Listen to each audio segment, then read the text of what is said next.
Mengatasi kelangkaan stok darah di bulan Ramadan, Unit Transfusi Darah Palang Merah Indonesia PMI Kabupaten Aceh Utara melakukan sistem jemput bola ke masjid-masjid usai sholat tarawih.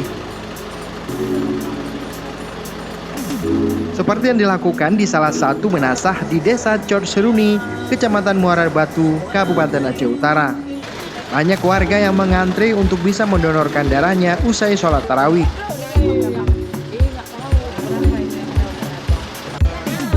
Sebelum mendonorkan darah, para petugas memeriksa warga yang akan mendonor. Salah seorang pendonor, Fakrul Razi, mengatakan aktivitas donor darah telah dijalaninya setiap Ramadan. Tahun ini merupakan kali kedua ia menjadi pendonor. Sementara untuk jadwal donor, pihak PMI telah melakukan sosialisasi dan pemberitahuan melalui grup WhatsApp.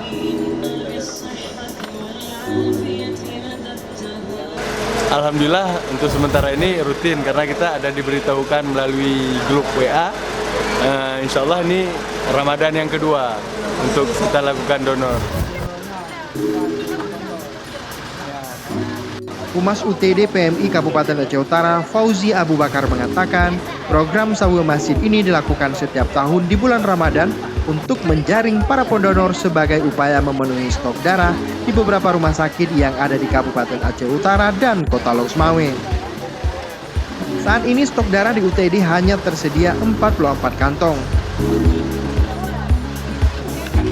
Setiap tahun itu kita punya program Sawu Masjid atau Menasah di dalam bulan Ramadan.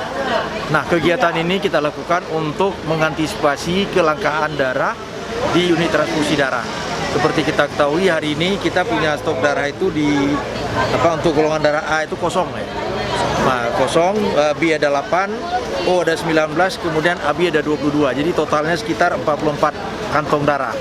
Nah, jadi ini sistem jemput bola yang kita lakukan untuk mengantisipasi kelangkaan darah.